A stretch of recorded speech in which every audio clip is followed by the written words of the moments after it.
You're tuned in to Agriculture Today, and we start our Wednesday show talking with K-State and Washburn law professor Roger McEowen. Roger, thanks for joining us today. Good to be with you, Shelby. Roger, today covering a wide variety of topics and starting off by discussing sustainable aviation fuel and why agriculture is involved with this. Well, Shelby, this actually dates back a couple of years. The USDA's Climate Smart Agriculture Program is what establishes practices for cultivating corn and soybeans for use as sustainable aviation feedstocks. And it's tied into the tax code. There's a clean fuel tax credit that's available for those that sell or use SAF, that's sustainable aviation fuel. And farmers are being incentivized to adopt sustainable farming practices to grow crops that are going to be used to produce the fuel. And it's a credit that applies for each gallon of SAF that is produced. And the whole idea of all of this is to reduce greenhouse gas emissions. And how is this something maybe that's not super sustainable or efficient? Well, that's a good question, because the whole idea behind this is supposedly to reduce carbon emissions. And the USDA got millions of dollars under the Green New Deal, which is also known as the Inflation Reduction Act, in 2022. And then the USDA established the idea of climate-smart agricultural farming practices. Well, at the same time, a tax credit was created for 23 and 24 for the production of so-called clean fuel. And the whole deal is hooked together by contracts between USDA and major national commodity groups, who in turn enter into agreements with third parties to certify that a farmer is also growing corn and soybeans in the government-approved manner. And so basically what a farmer has to do to potentially qualify for a tax benefit here is to use no-till and cover crops. A little bit more complicated than that, but I think people will get the idea. And then an ethanol plant receives the crops grown in that government-approved manner so that its carbon score can be reduced, and the SAF produced will qualify the plant for a credit, which then would be supposedly some would be passed through to farmers. Now, the problem with all of this, to get to your question, Shelby, is that there's no way in our current system to identity preserve corn and make sure that's the only corn that goes into the SAF. And another problem is that powering airplanes with crops is inefficient and unsustainable. And there are studies out there that indicate that it takes about 1.7 gallons of corn ethanol for every gallon of SAF produced. And so if we're going to reach the goal of, in the U.S. right now, of 35 billion gallons of ethanol-based SAF, that's going to require 114 million acres of corn. And another problem with this is that the government model that is used to measure the reduction in an ethanol plant's carbon score, because they have to get it down a certain level to even be eligible for the credit, and it's based on the way crops are produced. They didn't account for the fuel used in producing the crops. And so the whole process is flawed, and we're currently waiting for more guidance from the IRS with respect to the new credit that's going to take effect in 2025. So I think it's safe to say as of right now, as we speak, it's kind of a mess. Roger, talking about some more credits you recently included in an article that involve research and development tax credits. Yeah, a business can potentially be eligible for a tax credit for qualified expenses that are associated with research and development. It's known as the R&D credit. And over the years, Congress has expanded the availability of that credit so that a lot of farmers might qualify to take it. Now, I say a lot and I say might together. A lot might. A few may actually qualify.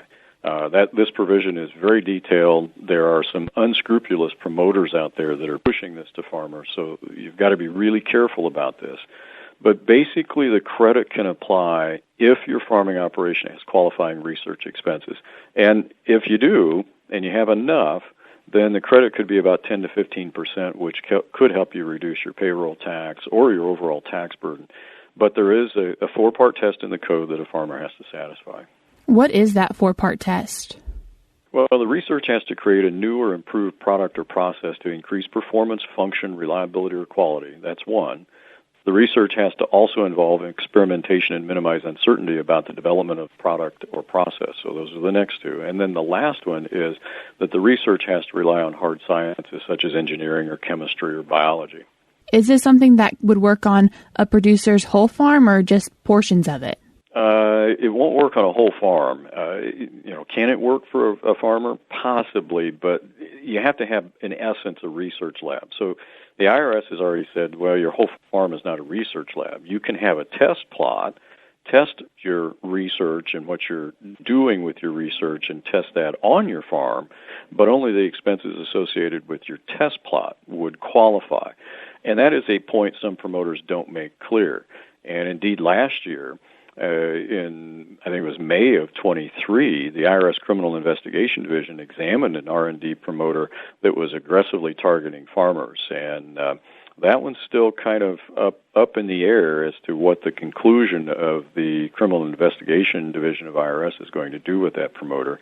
But one other point I would make on this is you should probably incur at least $100,000 of qualified R&D expenses to make this thing worthwhile for tax purposes. And that's just because of the way the formulas work and how you complete the forms.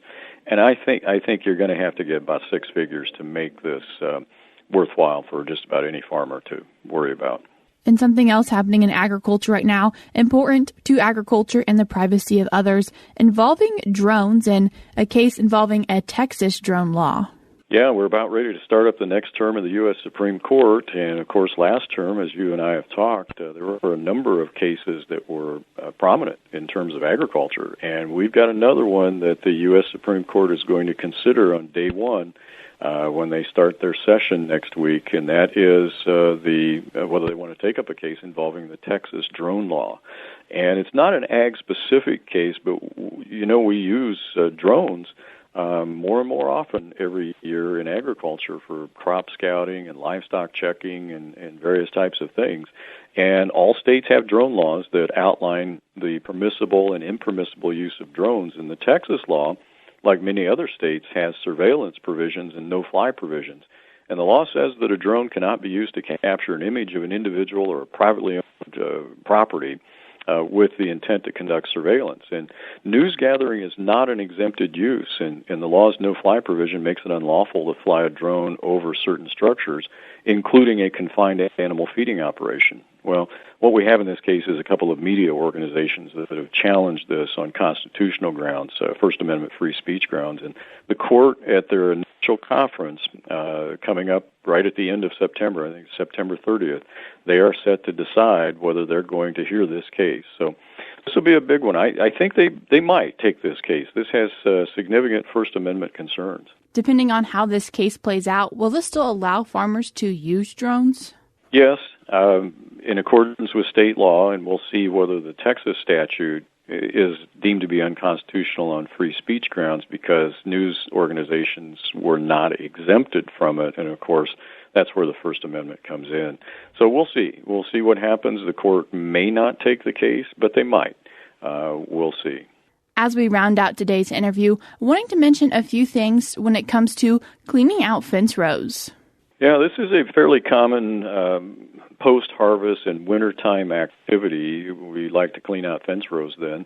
And it's that clean-out process that can generate legal issues that people might not have thought about. So when you're cleaning out a fence row, what should you do, for example, if there's a tree in the fence line? Is that your neighbor's tree? Is that your tree? What can you do?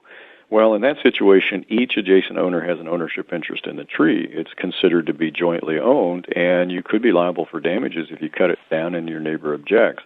But if you only have branches or roots of the tree that are on your side of the property line, and those branches and roots don't give the neighbor an ownership interest in the tree, and so you can trim those up to the extent they hang over your property.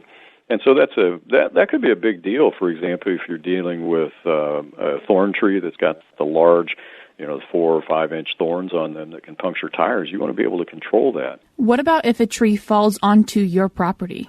Well, if that happens, it's your responsibility to clean up the mess, but you can keep the resulting firewood. And, of course, if a tree falls on your neighbor's side, they can do the same thing. And it's not a trespass to be on your neighbor's side of the fence also when you're doing fence maintenance, such as cleaning up a fence row. So you're not restricted just to standing on your property line when you're cleaning out a fence line that is owned in common with you and your neighbor.